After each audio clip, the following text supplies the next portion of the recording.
Lata Mangeshkar, a singer who defined music and melody for generations, has died at 90. Voices rang out of television sets, on crackly airwaves, and from movie theatres for most of the three-quarters of a century since India's independence.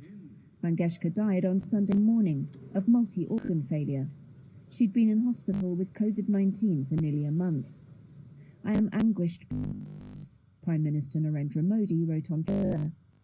India's biggest cultural Mangeshkar will receive a burial, and the government will flag at half-mast through Monday.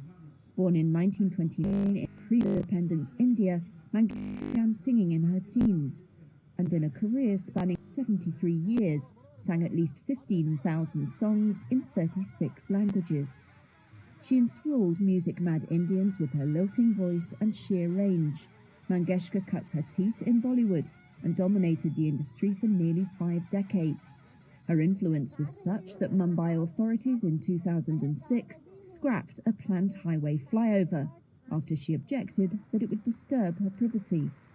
Mangeshkar received India's highest civilian honour, the Bharat Ratna, in 2001, and in 2009 was awarded France's Legion of Honour.